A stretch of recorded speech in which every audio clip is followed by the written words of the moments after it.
우리가 방금 9장에서 살펴본 것은 원칙에 대한 이야기가 되겠어요. 그래서 우리는 앞으로 기업에 대한 투자 의사결정을 내릴 때 수년제 가치법이라는 것을 중심으로 해서 이것을 사용을 해서 실제 어떤 투자가 우리 기업에 도움이 되는지를 결정을 하겠다. 이 원칙을 9장에서 결정을 했습니다. 이제 10장에서는 그것을 현실에 적용을 할 때 현실에서는 항상 짜잘짜잘한 이슈들이 생기죠. 이제 좀 세부적인 항목에서 구체적인 방법이 이제 필요해지는데 요 10장에서는 그러한 구체적인 사항에 대해서 조금 더 자세하게 이야기를 하게 되겠습니다.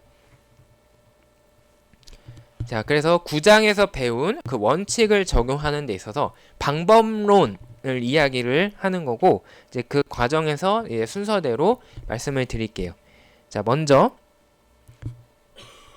우리가 기업이 의사결정을 할 때 어떤 투자에 대해서 이야기를 한다. 근데 9장에서는 원칙적으로 어떤 투자의 현금 흐름을 수년제 가치로 계산해서 모두 합산하면 그것을 수년제 가치 NPV라고 부르고 그것이 가장 큰 것을 고르면 된다라고 했습니다. 그러면 이제 그것을 실제로 적용할 때 문제는 현금 흐름이 뭔데? 라는 문제가 생겨요. 그래서 우리는 증분적 현금 흐름이라는 개념을 이해할 필요가 있습니다. 증분적 현금 흐름은 이제 incremental cash flow라고 하는데, 이 증분적 아니면 이제 incremental이라는 것은 증가가 된 이란 뜻이죠. 그래서 이 의미는 뭐냐면 네가 어떤 투자를 하기로 결정했을 때 변화가 생긴 부분을 우리는 증분적 현금 흐름이라고 이야기를 합니다. 그러니까 원래 상황에서 변화가 생긴 것을 우리는 증분적 현금 흐름이라고 부른다. 이러한 증분적 현금 흐름이야말로 그 투자를 했을 때 내가 얻을 수 있는 효과라고 할 수가 있어요. 자, 예를 들어서 이런 경우를 생각해 봅시다. 여러분들이 고등학생으로 돌아가서 지금 입시를 준비하고 있다라고 합시다.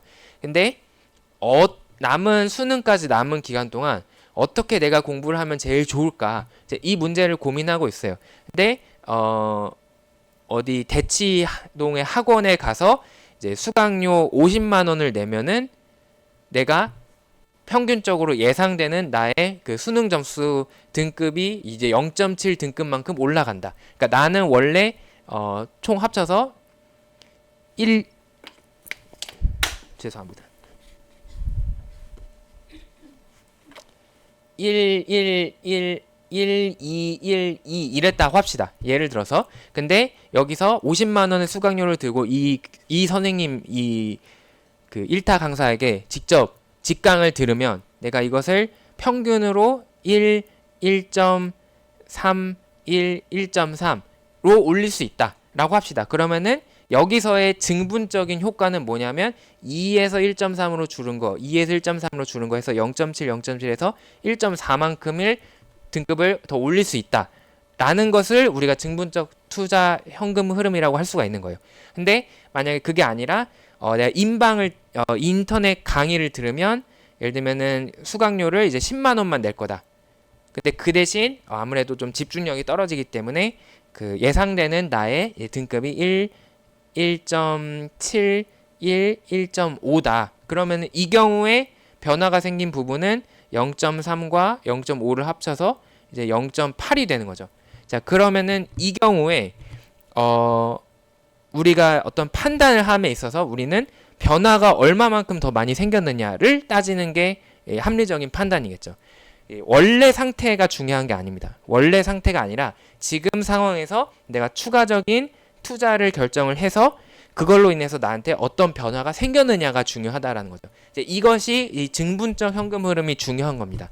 중요한 이유가 되겠어요. 기업의 입장에서 지금 현재 가만히 있어도 지금 하던 그대로 해서 얻는 것은 중요하지 않아요.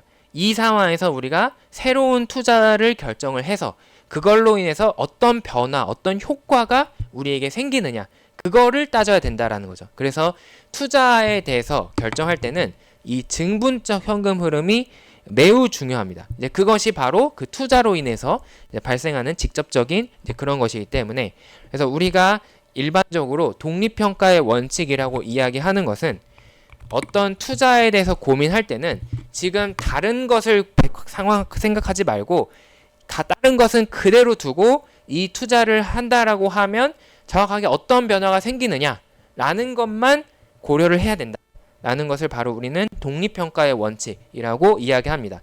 지금 그래서 이러한 원칙을 가지고 적용을 할 거고, 따라서 증분적 현금 흐름을 파악을 하는 것이 굉장히 중요하다. 근데 굉장히 세상에 까리한 부분이 많기 때문에 이 증분적 현금 흐름인지 아닌지 헷갈리는 것들이 많아요.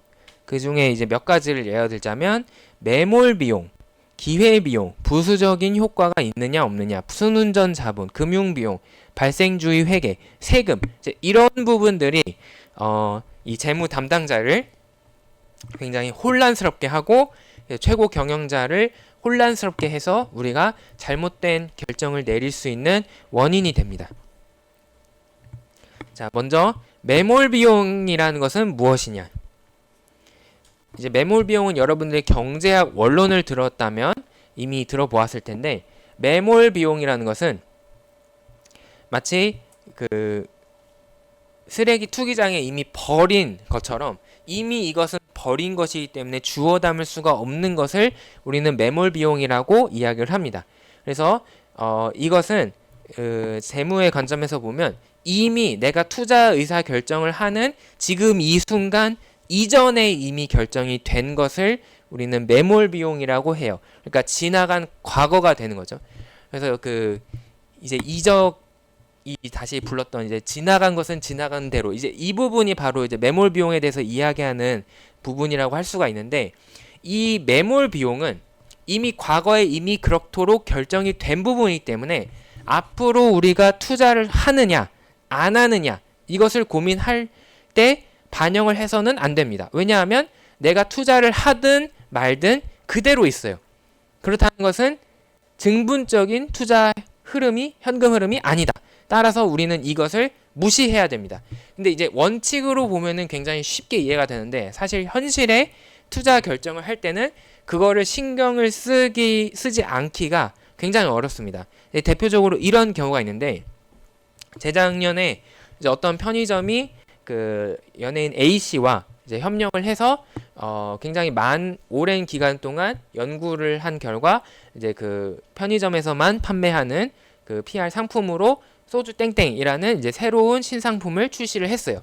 이제 이 신상품을 출시하기 위해서 많은 연구 개발비, 그리고 이 연예인 A에게 많은 그 로열티 등을 지급을 이미 했고, 홍보까지 쫙 뿌려서 그 홍보비를 사용을 해서 지출해서 많은 돈을 쓴 상황이고, 생산 라인까지 가동을 했습니다.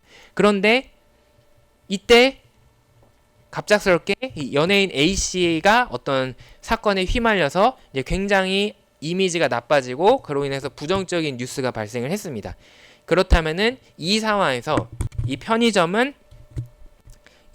업체는 계속 이 A씨와의 협업을 이어가야 될까 말아야 될까, 이러한 상황이 바로 대표적인 매몰 비용의 예시라고 할 수가 있겠어요. 여기서 우리가 경제학 원론을 잘 공부하지 않은 사람은 이 돈이 아까우니까 그래도 본전을 뽑을 때까지 이 땡땡 소주 땡땡을 계속 팔아야 되겠다. 지금 이미 최소한 지금 생산된 것만이라도 그냥 편의점에서 팔아야 되겠다라는 의사결정을 할 수가 있습니다. 이제 그것은 이미 여기에 들어간 비용에 초점이 맞추어진 그런 의사결정이라고 할 수가 있어요. 하지만 실제로는 그렇게 해서는 안 된다. 왜냐하면 이미 들어간 개발 비용, 그리고 홍보비, 이런 것은 이미 지출한 것이고 이제 이것을 잊어버리고 지금부터 생각을 해야 된다. 근데 만약에 이것을 계속 팔아서 우리 그 매장에 놓으면은 부정적인 영향을 계속 받을 수 있기 때문에 이제 이것을 컷을 해야 된다. 그러면은 지금 이 과거에 들어간 비용을 포기하더라도 이것을 팔지 말고 그냥 폐기해야 된다라는 그런 합리적인 의사결정을 할 수 있다라는 거죠. 이제 그것이 오히려 지금 현재 상황에서 이 편의점이 내릴 수 있는 최선의 선택이 된다라는 거예요. 따라서 이제 우리는 매몰 비용을 최대한 정확하게 판단을 해서 매몰 비용이라고 판단이 되는 것은 이제 잊어버려야 된다라는 것을 생각할 필요가 있습니다. 근데 이게 정말 쉽지가 않아요. 예를 들면 주식 투자를 할 때 그런 일이 많이 생기는데, 예를 들면 내가 삼성전자 주식을 삼성전자 주식이 9만 원일 때 샀다. 근데 지금 현재 7만 원이 되었다. 근데 이 앞으로 지금 더 보기에 이 삼성전자 주가가 더 내려가서 6만 원이 될 것 같다. 그러면 이 상황에서 나의 매몰 비용을 생각하지 않은 합리적인 투자 방향은, 내가 이미 6만 원으로 주가가 떨어질 걸로 이미 예상을 한다면 지금이라도 팔아서 7만 원이라도 챙기는 게 합리적인 판단이 돼요. 하지만 투자자 입장에서는 본전이 아까운 그런 자꾸 생각이 들기 때문에, 내가 이걸 9만 원에 샀는데 라는 그 매몰 비용이 자꾸 생각이 나는 거죠. 그래서 이거를 계속 가지고 있다가 실제로 주가가 떨어져서 손해를 보게 되는 그런 경우가 굉장히 많습니다. 그래서 사실 인간이라는 것은 과거를 완전히 끊어내기가 굉장히 어렵기 때문에 이 매몰 비용을 자꾸 끄집어내서 이제 머릿속으로 계속 생각을 하게 되는 그런 습관이 있습니다. 하지만 냉정한 경영자는 이 매몰 비용을 빨리 잊어버리는 그런 훈련이 잘 되어 있어야 된다. 이제 이 점을 강조해서 말씀을 드립니다. 자, 두 번째는 기회비용이에요. 기회비용이 어려운 이유는 기회비용을 계산하기가 어렵기 때문입니다. 자, 기회비용이라는 것은 뭐냐? 기회비용은 내가 어떤 선택을 할 때 포기한 것들을 기회비용이라고 이제 통칭해서 이야기를 할 수 있습니다. 이제 그 예전에 유명한 시인이 이제 엘리엇의 시 중에 가지 않은 길이라는 시가 있는데, 이제 내가 인생을 살면서 이제 이런 루트를 이런 일들을 경험하면서 이렇게 의사결정을 해서 지금까지 왔는데, 과연 내가 그때 이랬으면 어땠을까, 저랬으면 어땠을까, 이런 일을 고민한다. 이제 이런 시가 되겠는데요. 이제 그것이 바로 기회비용에 대해서 이야기하는 이야기가 되겠어요. 여러분들도 마찬가지인데, 항상 선택을 할 때 그것으로 인해서 항상 내가 포기해야 되는 것이 있습니다. 예를 들면 여러분들이 명지대학교 경영학과에 입학을 한다 라고 했다면, 그 결정으로 인해서 예를 들면 다른 학과 아니면 다른 대학교에 가는 다른 의사결정을 포기를 한 게 되는 거죠. 이제 그렇기 때문에 이 기회비용을 우리는 항상 생각을 해야 됩니다. 왜냐하면 내가 어떤 선택을 했다, 그러면 그걸로 인해서 다른 것을 얻을 수 있는 것을 포기했기 때문에, 이제 이것은 내가 투자를 하느냐, 어떤 이것을 선택을 하느냐 안 하느냐에 따라서 영향을 받은 겁니다. 그렇죠. 그래서 이것은 영향을 받았기 때문에 증분적 현금 흐름에 해당이 됩니다. 그래서 이것은 매몰 비용이랑은 거꾸로 사람들이 간과하기 쉽지만 사실은 증분적 현금 흐름이고, 따라서 고민을 해야 되는 부분에 해당이 됩니다. 근데 이 기회비용을 측정하기 위해서 혼동해서는 안 되는 것이, 기회비용은 하나만 카운트를 합니다. 그러니까 무슨 얘기냐면, 내가 A라는 선택을 한다, 그 대신 B와 C를 포기한다 라고 했을 때, B를 포기해서 내가 5천의 손해를 보고 C를 포기해서 7천의 손해를 본다 라고 하면은, 잘못된 기회비용의 산정은 5천도 잃고 7천도 잃었기 때문에 12,000을 잃었어 라고 하는 것이 잘못된 기회비용의 측정입니다. 왜냐하면 어차피 B를 선택을 했어도 C는 포기할 거고, C를 선택했어도 B는 포기했을 거거든요. 그러니까 이 기회비용을 측정할 때는 그 중에서 가장 값이 큰 것 하나만 생각을 하면 됩니다. 그래서 이때의 정확한 기회비용은, 내가 A를 선택했을 때의 기회비용은 C를 포기한 7천을 잃어버렸다라는 것으로 기회비용을 산정하는 것이 중복으로 산정하지 않는 그런 합리적인 의사결정이라고 할 수가 있습니다. 자, 이제 예시를 통해서 우리가 생각할 점을 한번 고민해 볼게요. 홍길동 씨가 이제 지금 현재 학부 학생인데 공무원 시험을 준비하고 있다. 근데 생활비를 벌기 위해서 편의점에서 시간제 근무를 하고 있다라고 합시다. 그 아르바이트를 하고 있어요. 그리고 현재 편의점에서 받는 알바비는 10,000원이었다. 근데 이 홍길동이 워낙 성실한 거예요. 그 시키지 않아도 이제 알아서 그 편의점 앞에 이제 시간 나면은 청소도 딱 해놓고, 그 다음에 그 재고 정리도 아주 깔끔하게 하고, 그리고 절대 지각하지 않고, 이런 모습을 보고 옆집의 고깃집 사장님이 야, 너 진짜 일 잘하는구나 하면서, 야, 내가 너한테 그 편의점 알바 그만두고 우리 집에서, 우리 가게에서 일하면은 시간당 10,000원이 아니라 15,000원을 줄게 라고 했다고 합시다. 자, 그러면 이 상황에서 보이는 기회비용은 뭐냐? 보이는 기회비용은 내가 고깃집 사장님의 알바를 할까?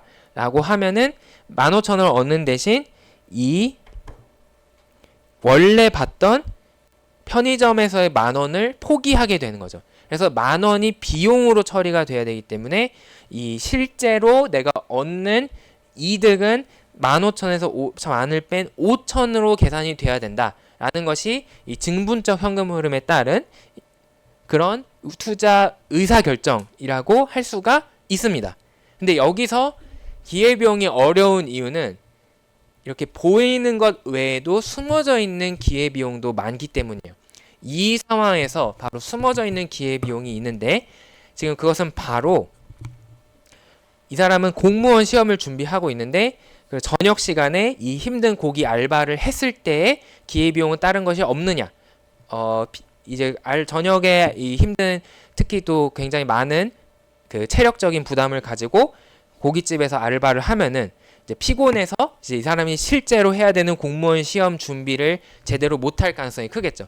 밤늦게까지 일을 하면은 돈은 많이 받겠지만 그 다음날 피곤해서 공부할 때 졸거나 라고 그런 상황들이 발생할 겁니다.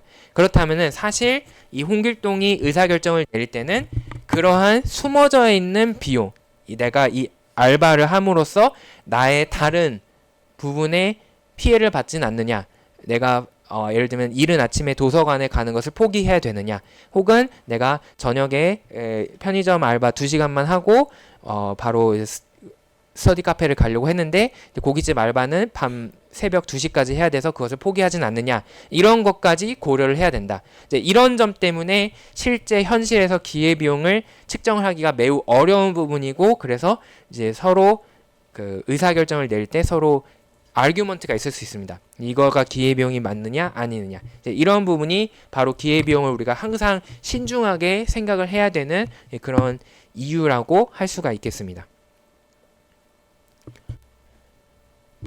자, 그 다음은 이제 부수적인 효과들인데, 이제 이거는 그 이제 흔히 말하는 부작용 혹은 사이드 이펙트라는 부분을 이제 포함을 하고 있는 거고, 이제 혹은 영어로는 스필오버라고 하는데, 스필오버는 뭐냐면 물이 흘러서 옆에 영향을 주는 것을 이야기해요. 그래서 요 스필오버라는 표현에는 이제 내가 어떤 선택을 했을 때 그게 다른 것에 영향을 주는 게 있는지 라는 부분을 이야기하는 게 됩니다.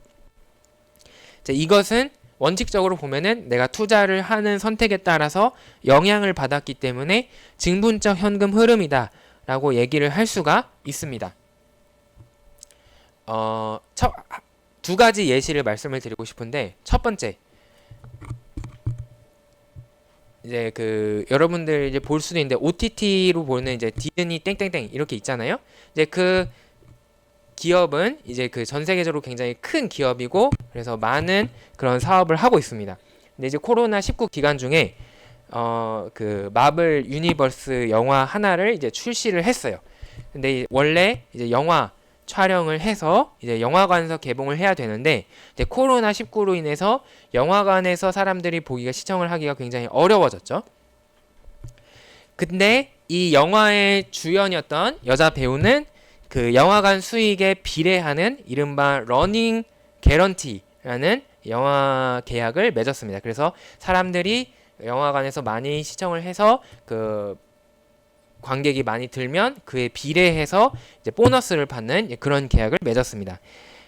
근데 이 코로나19로 인해서 안 되겠다 싶으니까 수익을 창출하기 위해서 이제 미디어 서비스인 이제 땡땡땡을 통해서 영화를 동시에 공개를 했다. 그리고 그 순간 이 배우는 이 기업을 고발했습니다. 자, 이 근거는 무엇이냐? 바로 스필오버 이펙트가 있다 라는 건데요.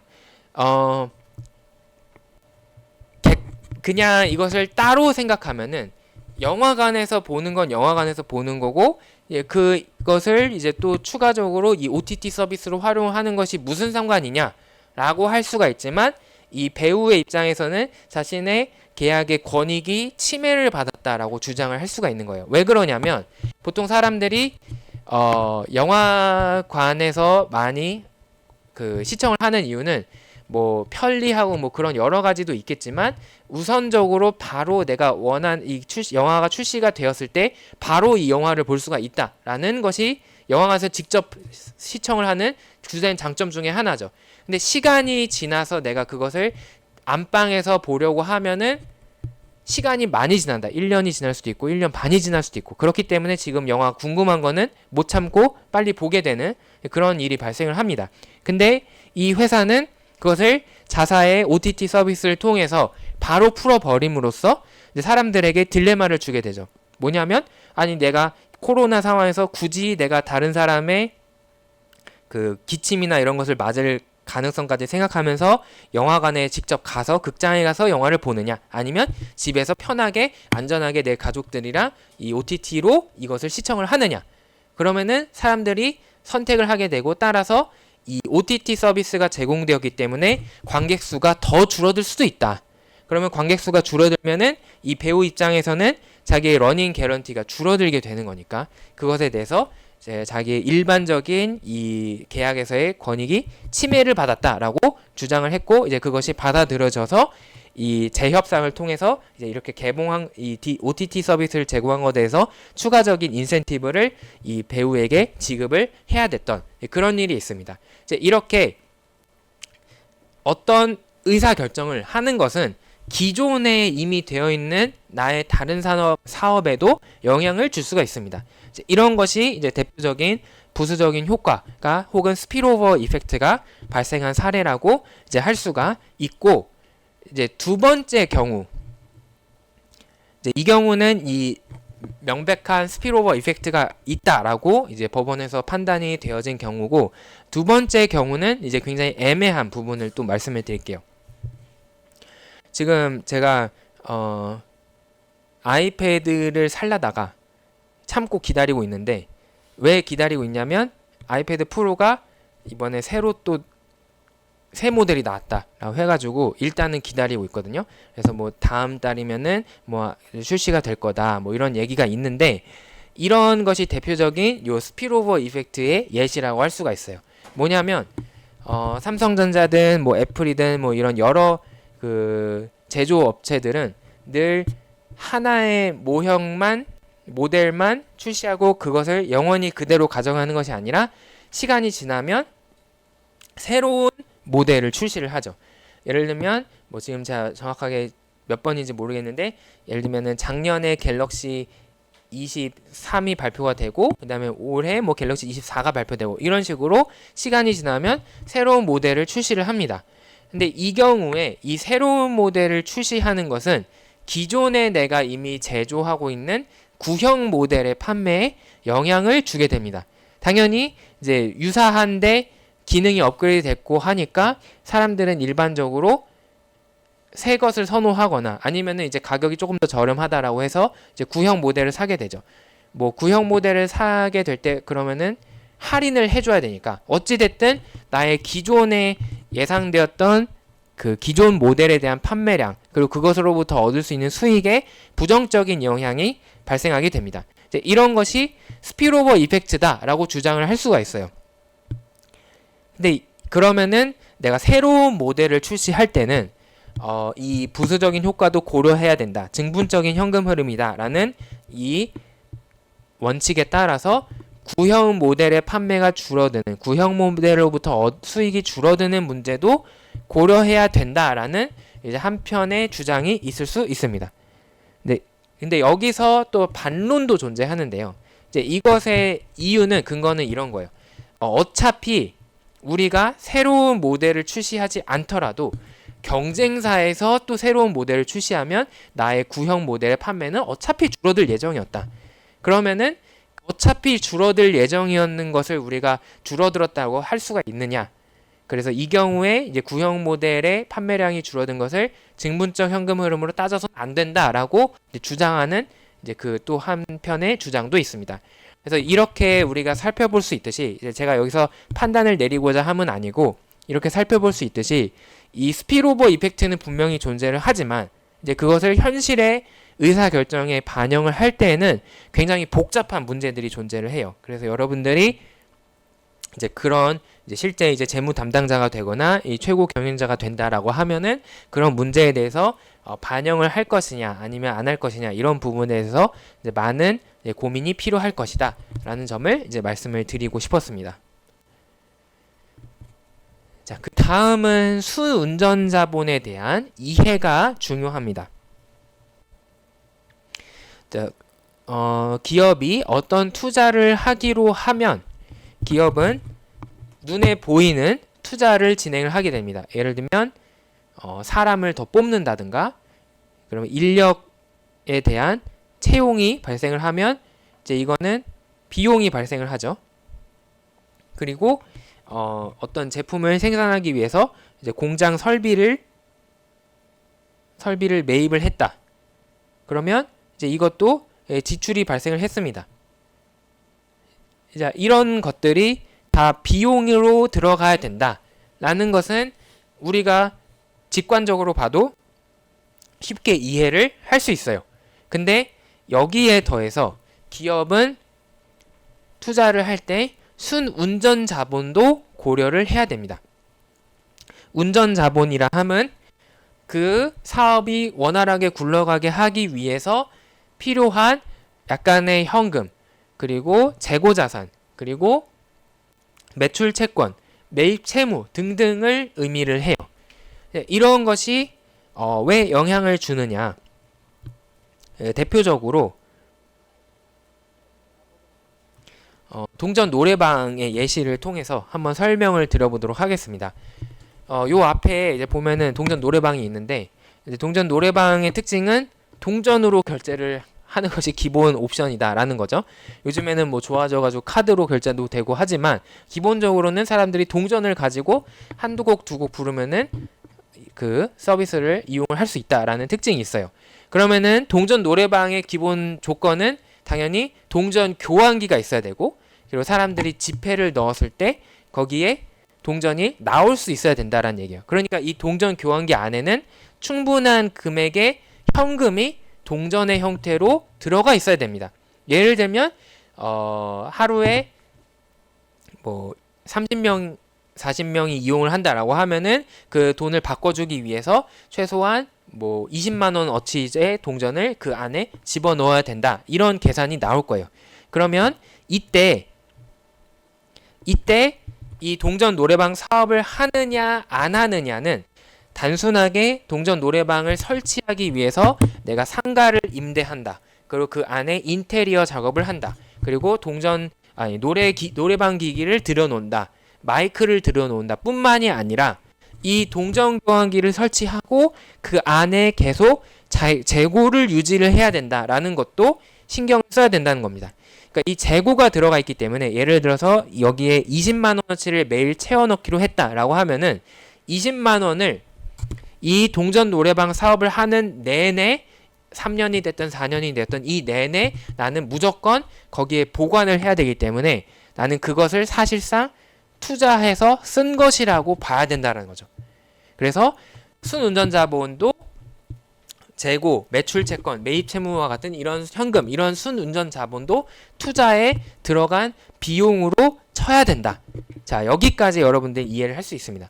근데 여기 순운전 자본에서 여러분들을 괴롭히는 문제를 풀 때 이 순운전 자본이 여러분들을 괴롭히는 이유는 순운전 자본은 돌아옵니다. 순운전 자본은 그 투자 사업이 끝나면 돌아옵니다. 이제 이 동전 교환기에 넣어둔 20만 원은 내가 예를 들어서 2년 후에 이 동전 노래방 사업을 접으면 그때는 동전 교환기를 뜯어서 거기 있는 동전을 챙겨서 내가 은행에 가져가서 현금으로 바꿀 거고 그러면 나에게 20만 원이 돌아온 셈이 되죠. 그래서 이거는 나를 다시 어디든 쓸 수가 있게 됩니다. 따라서 이 순운전 자본들은 일반적으로 투자가 시작될 때 들어갔다가 투자가 끝나면 나에게 다시 돌아오는 특징이 있습니다. 그래서 굉장히 특이해요. 하지만 여러분들이 이때 순운전자본이 들어간다라는 것을 깜빡하거나 아니면 들어갔지만 나온다는 것을 깜빡하면 나의 현금 흐름을 정확하게 산정을 하는데 잘못을 저지르게 되는 것이고, 그것은 내가 이 투자 안에 수년제 가치를 판단하는데 오류를 발생시키기 때문에 잘못된 의사결정으로 이끌 수 있다. 그래서 항상 들어간다 그리고 다시 나온다, 이것을 생각을 하셔야 됩니다. 자, 그 다음에 금융비용에 대한 이야기를 해보도록 하겠습니다. 금융비용은 대표적으로 이자 비용과 같은 것이 금융비용입니다. 내가 이 사업을 하기 위해서 지금 가지고 있는 돈만으로는 안 된다, 지금 가지고 있는 자본만으로는 안 된다라고 하면은 어딘가에서 자본을 조달을 해야 되겠죠. 그래서 돈을 빌려오거나 아니면 투자를 받았다. 그리고 그것으로 인해서 그 상대방 투자자에게 어떠한 약속을 했다. 이자를 주겠다, 배당을 주겠다, 아니면 원금을 언제 갚겠다라는 약속을 했다면 그런 것을 우리는 금융비용이라고 통칭해서 이야기할 수 있습니다. 그러면 이 금융비용은